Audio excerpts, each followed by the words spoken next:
So, I originally had planned to shoot a really edgy, cool Magnus Walker style urban outlaw video, and what it's turned into is a mental health video. I've always had mental health issues. I remember being a kid and being really introverted and excessively emotional and sensitive. So little things would make me upset. Little things still do make me upset. But where that kind of urban outlaw stuff sounds great, and if you're cool enough to pull that off, good for you.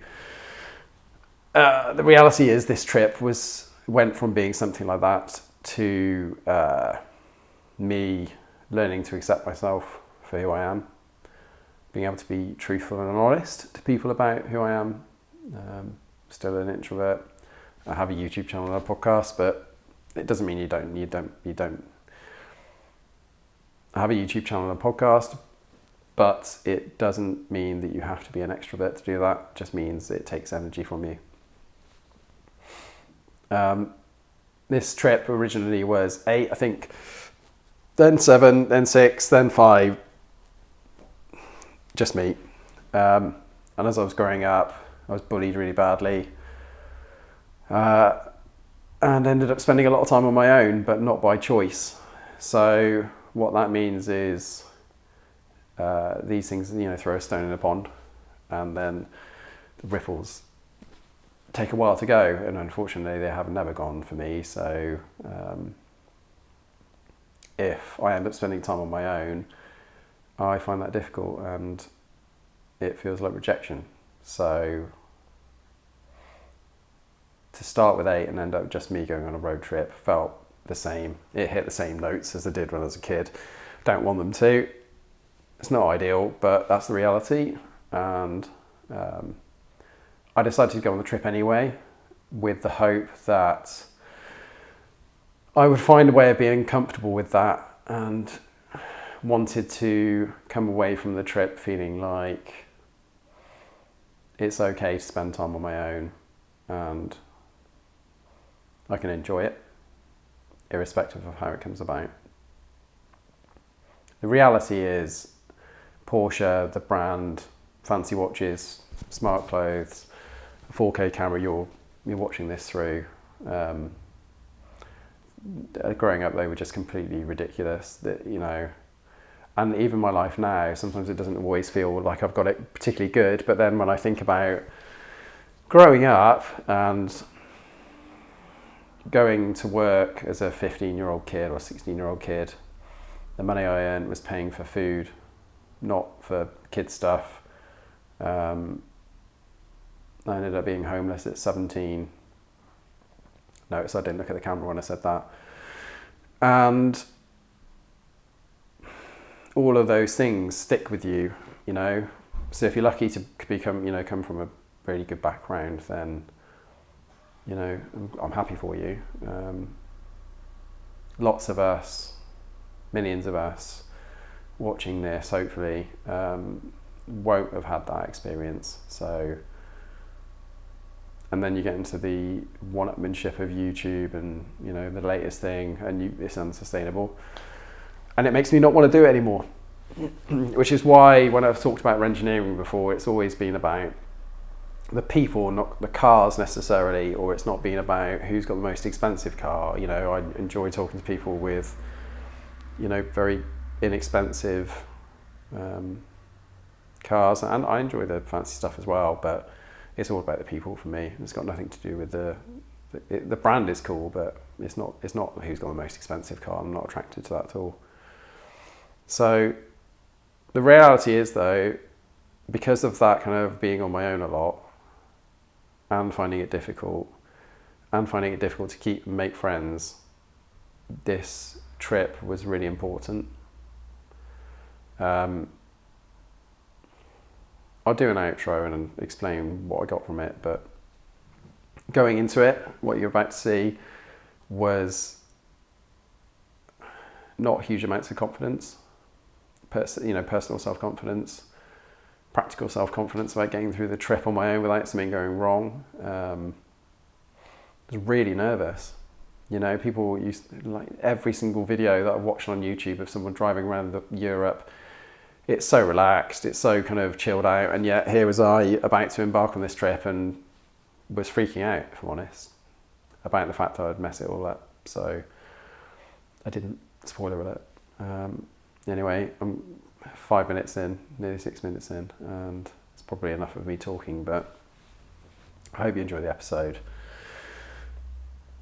I'll catch you back up at the end and let you know what I thought of it all.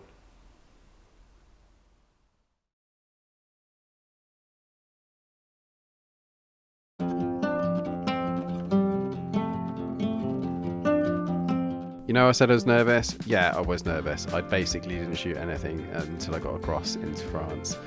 So here's some static images. It's not going to be a slideshow, so don't worry. But I did end up enjoying one of many ham and cheese baguettes. I would get very used to those things, and yeah, I was still so nervous. And in that one day, drove 9 hours 51 to Charmes, which was basically in the middle of nowhere. My trip back to stopping at Dijon was much more sensible. Beautiful little place, middle of nowhere. Wouldn't repeat that.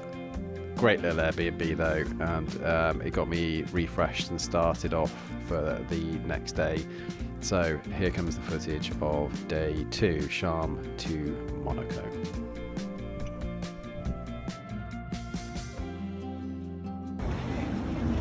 So I thought I'd give you a little tour as to where I'm staying, or where I stayed last night.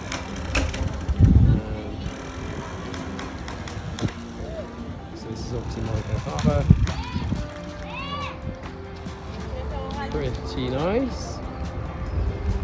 And then if I show you the boat I was on. So this is just an Airbnb. You can book this, anyone can book this. And I just wanted to stay in the harbour because it was actually cheaper than most of the hotels. In fact, it was cheaper than most of the hotels. I just stayed on that little boat there. Which is pretty fucking cool waking up. Just jumping off the boat and going for a stroll. Stroll? Not my wrong. Stroll. And now I'm going to walk the F1 circuit. Catch you later.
So with the sun starting to set, I headed back to the boat.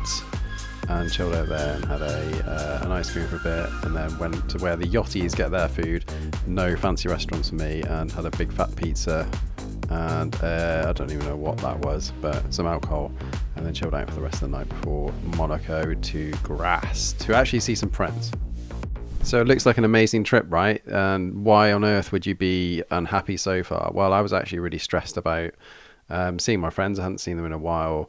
The driving was really intense. Monaco was really intense. And what I really wanted to do is get out and see this. So waking up for this view in the morning was absolutely perfect and set up for this.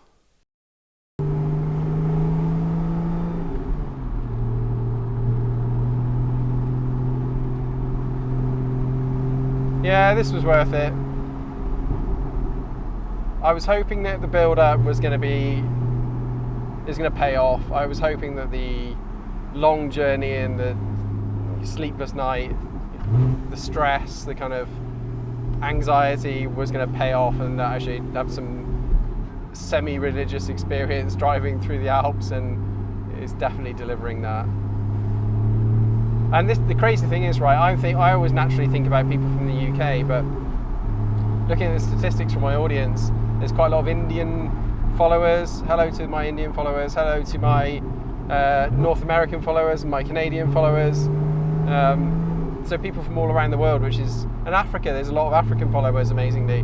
I don't know why I wouldn't have expected it, but I'm grateful for all of you. And this journey I'm doing now is probably less easy for you to do, or that maybe it's something that you're not going to be able to do for a million different reasons. And if I can share some of this and it comes across in a way that you can experience it with me, then I feel like my job's done. You know, this is as much it's not as much for you as it is for me, but I definitely want to share as much of this as I can and translate the feelings as much as talking about how great the roads are, because the camera will do some of it, but I'm hoping me talking about it is helping you live the experience as much as you can without actually being here.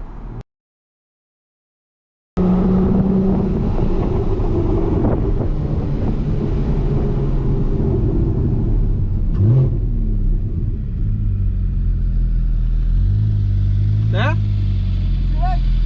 Okay. You managed to see the stuff that I'm pointing at from time to time? Yeah. Ruins. Amazing. On the hill and stuff like that. Is that the resort that you were saying at the top of the mountain that was kind of like it's just not used anymore? Because you could see maybe at some point some tracks. Yeah. These are old tracks like ski slopes. Wow. But, we don't get snow anymore. Crazy. A little bit, but nothing like that. To go skiing now, we have to go a little bit deeper in the mountains. Yeah. But I remember when I was a child, we used to go. It was like 40 minutes drive, it's the first ski resort, so it was pretty good. But now those times are gone. Yeah. Now the future. But now you have this, mountain biking around here. It's good, huh? It's incredible. I was trying to think of where you would even go from here. If you've grown up around here and you were thinking, I want to go and find something better, I don't know where you'd go. Californian canyons, maybe? Probably. California would be a good alternative. Good place, for sure. Yeah. For sure. But you need to if you like nature. Some people they just don't care. They live on the coast, they live in Cannes, and they never get out of Cannes. They just go to the shops and because they don't know about it and they don't like. Wow. This is where I spend my life, and with Monica as well. And you are lucky for it. In the forest, in the nature, we have rivers, waterfalls, whatever, cool roads. We enjoy. It's the good life. You've definitely got a good life. Yeah.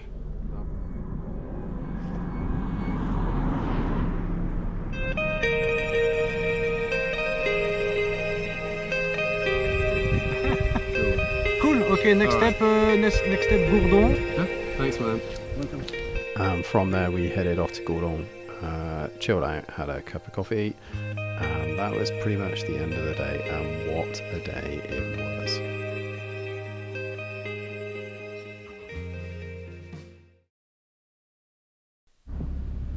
So this is the start, this is leaving Cannes basically and pulling over to the side of the road before heading off into the mountains again to head to Col de Torini and the small ski chalet that I booked there.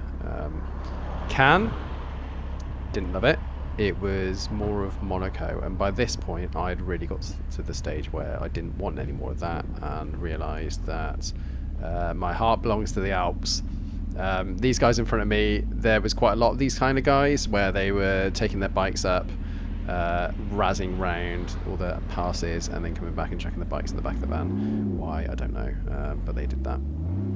These roads immediately went into fairly fast sloping twisties with lots of switchbacks. As you can see, you get straight into it. Loved it, absolutely loved it. This obviously is a part of the old Monte Carlo rally stage, and you can totally tell because it just goes from switchback to switchback to switchback. What I would say about this is, fun as it is, you're only going 20 mile an hour before you're braking again for another switchback. After the Route Napoleon trip, where I'd been out on these big, long, fast-flowing roads where you're in second and third gear all the time, this was fun, but it wasn't. I wasn't really thinking, wow, this is the best driving ever. I was thinking, well, this is pretty slow, and it was, until I got to this.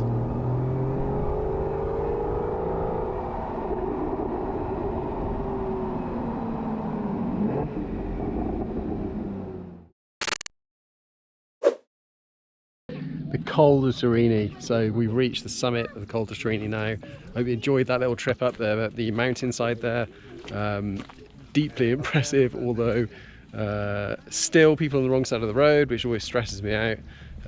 There was no way I was going to be going quickly around there, no way in a million years, but it is definitely one of the experiences of my life in terms of driving. Yeah, I think I need a Coke or a chill or something, but before I do that, let me just show you what the summit looks like.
So I absolutely couldn't carry on and not stop and show everybody this, because I took well, in classic me, the situation, it said go right, I went left, and I basically went up a single track road where there's just people living there. They looked at me like I was an absolute psychopath, but you get some pretty amazing views when you go the wrong way. So let me just show you this, because it doesn't, there's not words, my words won't do it anything like the justice it needs.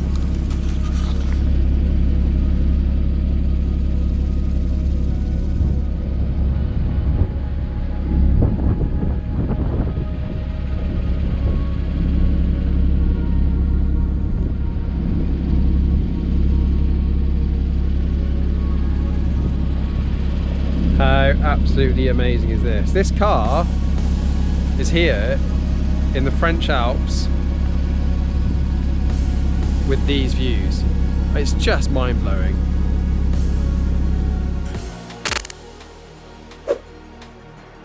Then after what seemed like a fairly sprightly journey back, I managed to get back to my next Airbnb. And I have to say, all the Airbnbs I booked, bar one with a family, which I'll get to in a little bit, I think by this point, I'd shaken off the haze of the big drive down to the south of France, and I had shaken off Monaco and Cannes, and I was really starting to grow into the space of being on my own. I felt very comfortable, and then you can see the yellow building down there, and that yellow building is where I stayed, and I absolutely loved it. This was, I think, probably one of my favourite places. This and the place tomorrow, I just adored them, and I go back in a heartbeat.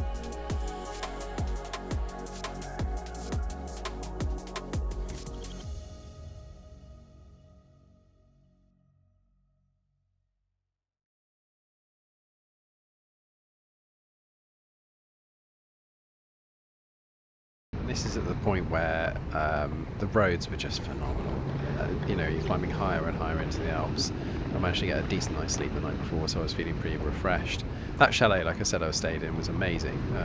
It was obviously a ski chalet that had been repurposed for the Alps during the summer, but it was absolutely perfect. And I really felt relaxed, and how could you not enjoy this? I thought the previous stuff had been amazing, but when you get this far into the Alps, and you're really heading deep into Col de la Bonette, the highest loop road in Europe, it really just is mind-blowing stuff. So anyway, let's head to the summit of Col de la Bonette, the kind of the literal and figurative peak of this journey and this trip. And you can take in the scenery with me at this point. Pretty amazing stuff.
Bonjour. How are you? Are you okay? Yeah. Good to meet you. First time? French? No, I'm from the UK. Ah, okay, yeah, it's the first time up here. Yeah. Wow. It's pretty amazing. Nice. Wow. I was a bit surprised because I thought Col d'Iseran was the highest with 2,770. Yeah. And now, and it's if you look it up in Google, so it always says, so it's Col d'Iseran is the highest in Europe. Sure. And now I saw it Col La Bonette with 2.8. Yeah. I don't know. I'm going to call it though. Are you going to call it? You've been to the highest road in Europe? Of course. Of course. Unbelievable. I'm so happy to have made it. Yeah, it's fantastic. It's so cool. Are you with these guys as well? Yeah. Yeah, as a group of 3? We're 6 actually, or 2 are missing because one had a little, I don't know what is it, the gas pump. Okay. Something with it. He's got an old one. He's got a 960. An air-cooled, right? Yeah, a 964, and so we see now to get that from Porsche a pump. So he's lower down and waiting at the garage? He's waiting. That sucks. So Friday afternoon, so they have to do it themselves. No? Yeah. Wow. I have a podcast and a YouTube channel. Yeah. Okay. For Porsche. Uh-huh. Oh. So it's good to. When I got up here and I saw you guys, I was like, "Come on!" It's great. But very, very rare. Actually, I expected that there would be more. No? Yeah, same. More. On Galibier, we've been to Galibier and Iseran in Dizois, and actually not many. Not many. No? So Even driving, obviously, I came across from the Eurotunnel, Dijon, and then Monaco, and. In Monaco, of course, in Cannes, loads, but outside of that, not many. I wasn't. Last year they've been to they were Timmelsjoch and Stilfserjoch and all that, and it was the pictures. It was packed with Maseratis and Lamborghinis and all Aston Martins, but here I didn't see one. No? I was wondering, why? No? Perhaps after Tour de France, perhaps they think too much cyclists here. Maybe. So But it's not been that bad at all. It's been nice seeing some cyclists. Yeah, it's been good. Yeah. I'm always really impressed when I see them cycling up here. I can do it. I was deeply impressed. Now if you drive up and it's 20 kilometers, 24, and then you imagine and you think, okay, that's only one of these. No? They do 3 a day. Yeah. I just can't even get my head. How their lungs are able to cope with that, I don't know. So yeah, so cool. I'm going to get I've got a drone, I'm going to fly my drone and get some drone photos and things as well. So I've GoPro'd everything all the way up. So. Okay. I want you to take do you want to take a picture with your car before that? I will, yeah. Okay. Yeah. And afterwards I do one. Yeah, of course.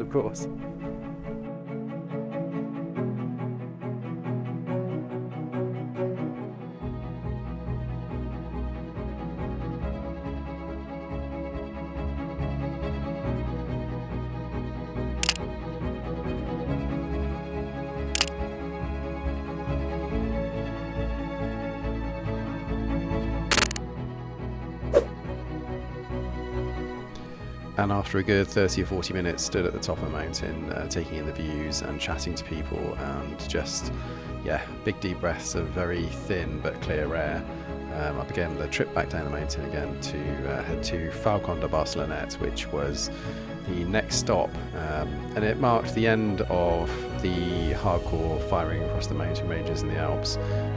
Still in the Alps, but starting to slow the pace down a little bit and starting to think about heading back across France. But I still had a couple of little tricks up my sleeve.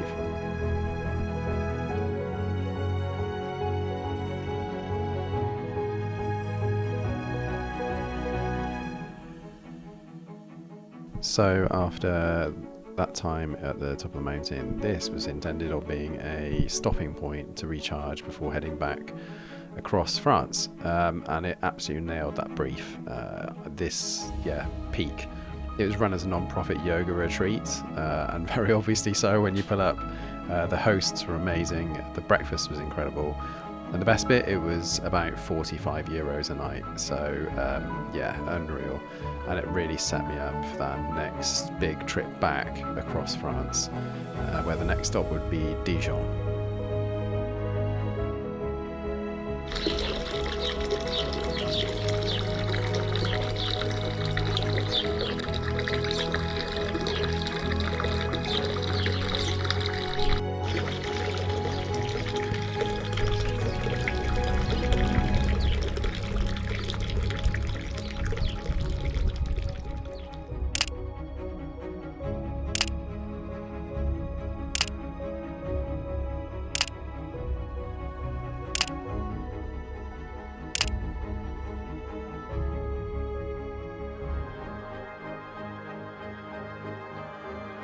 And it's time to start crunching some miles and head back across France, still with some beautiful scenery as you head towards the centre of France and kind of northern France. it just, there's less and less of this and more of the, bog standard auto routes, motorways, not much to see and do, or at least that was my experience. So, but essential, I had to crunch the miles again, and then I got to Dijon and spent that night with the family. It was the first time I'd had an Airbnb that I was sharing in someone's home, and I just found it uncomfortable. I didn't feel like I had the freedom of the place. Not that they had said that, but it just didn't feel like I had it. So there isn't much to share about this bit. It was a mile cruncher. It was me getting there. It took 8 hours or so to drive back across France. So by the time I got there, I wasn't really interested in going into the town and seeing it. I just wanted to grab some food and get to sleep so I could get on with the following day, which was Reims, or Reims, as I got corrected 2 or 3 times in France. But that was the big last massive stop for me before the whole trip draws to a close.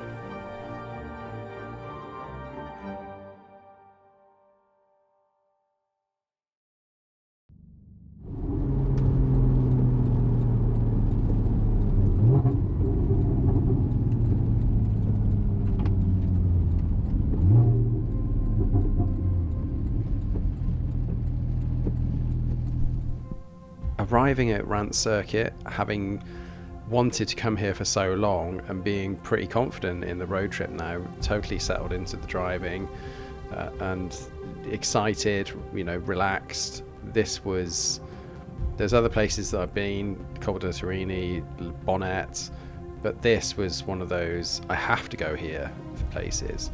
And I have to spend more time than probably other people would. If I'd been on a road trip with friends, they'd have wanted to stay for 10 minutes and leave. I spent a whole afternoon here one day and came back the following morning to do more, to have a look at more and to try and find old pieces of, decayed signage from 70, 80 years ago. It just is phenomenal. And I hope this gives you some indication as to how epic the place is. If you're going through France, it's an essential, and I give it more than just a few minutes stop past as well.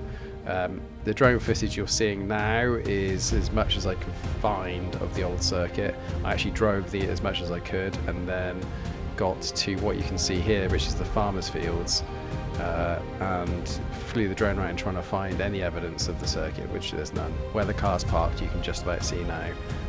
That's pretty much where it stops. Anyway, I'll shut up and let you enjoy a little bit more of it.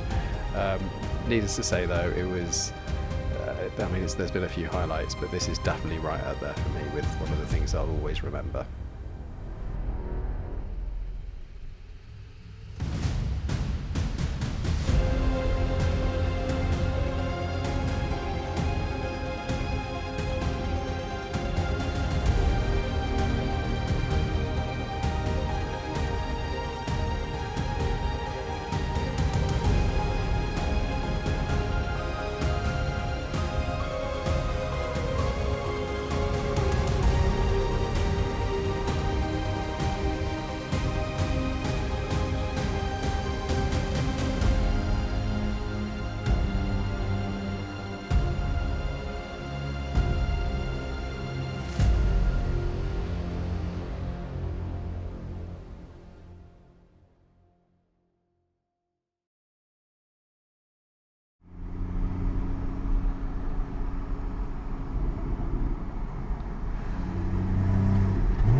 And that brings us to the end of this pretty epic road trip. It's been 8-9 days on the road. And as I said right at the start, this trip it has been done on a relative budget.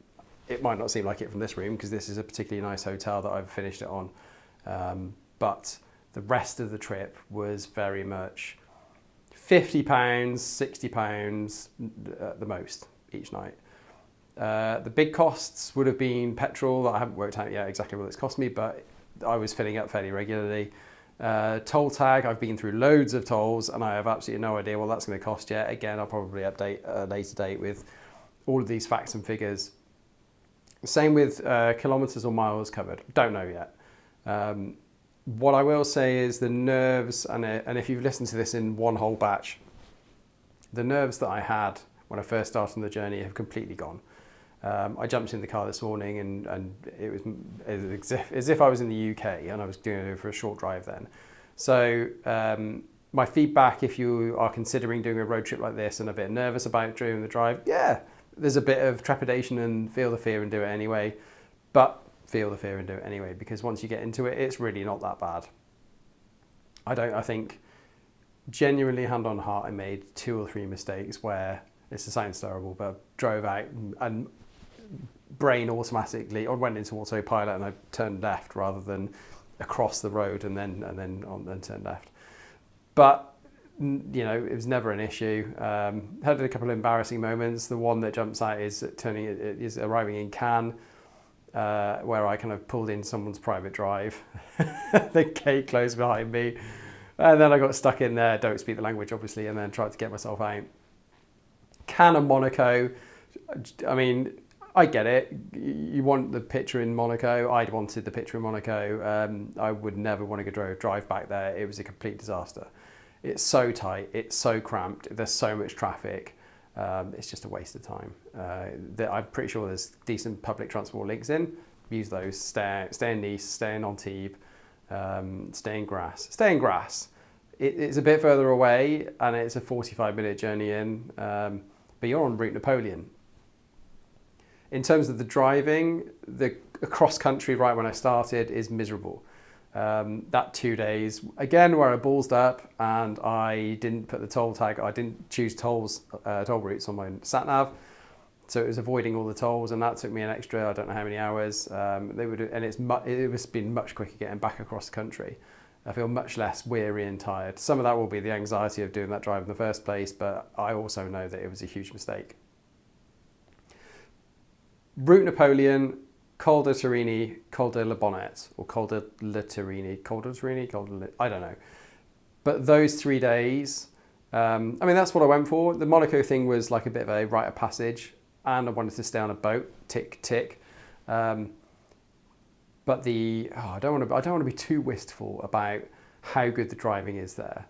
And I'm sure there's the Swiss Alps and the Italian Alps, and people will be telling me, go and drive this road, or go and drive that road. Furka Pass I want to do. I will make another trip, much more confident about that now. Route Napoleon, especially going with a local, I think they were the fastest, most fun, most relatable, kind of similar to the UK kind of driving if you get into South Wales, into Wales, mid Wales. Loved it. Really good. Lots of open sweepers, lots of undulation. You still climb and you still get an incredible set of views. Col de Torini, it's lots of tight hairpins, lots of, I guess Stelvio has been talked about in the same way. You're doing so many switchbacks. You're only really in first and second gear, and you kind of just accelerating, braking, turning in.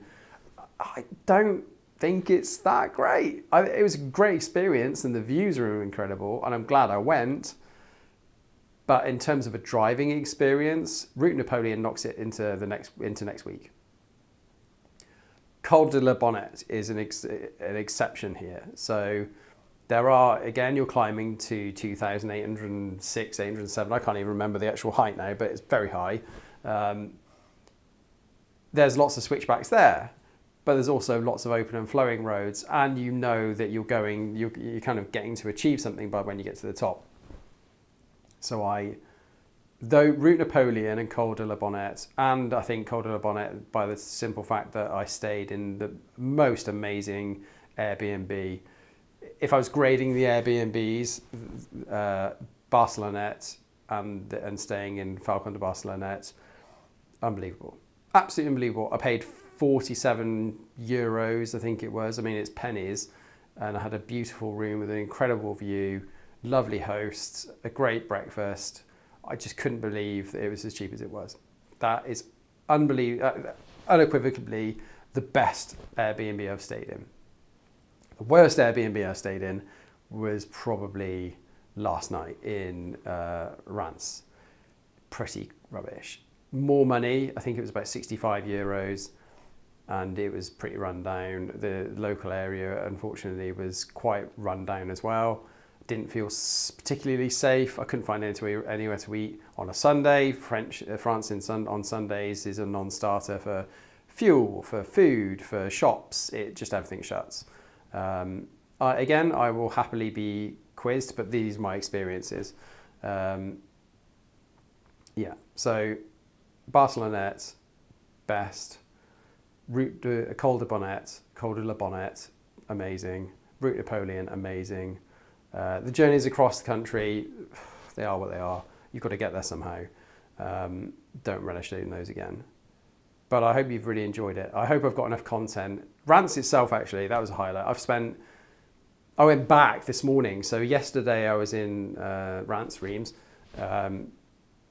and just taking in the sights there. And I've really tried to get as much footage as I can, including figuring out exactly what the last, so I shot this twice, right? I shot what I thought was the circuit, and I shot it in the wrong direction. And then I kind of spent some time researching last night and figured out that actually this is what the route for the final circuit before they abandoned it, what it looked like. And I've driven that, and I've collected all the footage for that. And I got loads of drone footage. So I'm going to work on that as a project to come up with something really nice about Reims. And went back there this morning because I really, really loved it. So I think for me, even though, most people park on the left-hand side if you're going in the orientation of the circuit, or the orientation of the circuit even. I didn't. I did that, and I went across the other side of the road, walked all the way along. You can see that there's stuff they haven't even started streaming back yet. I'm excited to see what they do with that place. I really am. I also really worried that it will go from preservation to perfection, and it'll be.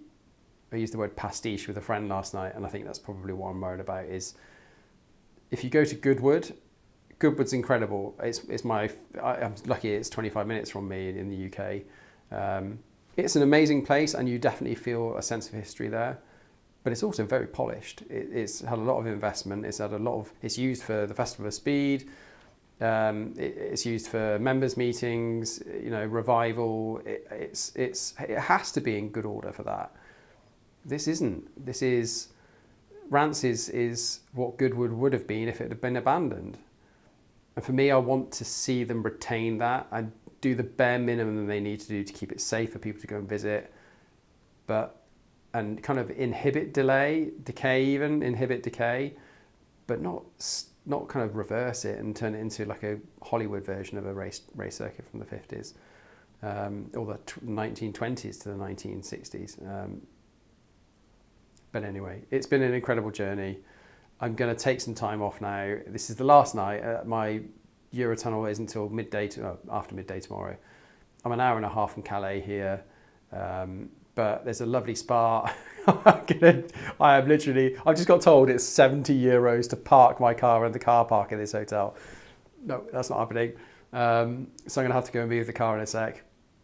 But after that, when I get back, I'm just going to throw my robe on, go and sit in the spa and relax and kind of give some more thought to this journey, because it's been, it's been an incredible one. And I really do encourage anybody that's considering this to go out and just do it, because it's been a wonderful experience. And again, what I'll sign off with is, it doesn't matter what car you have.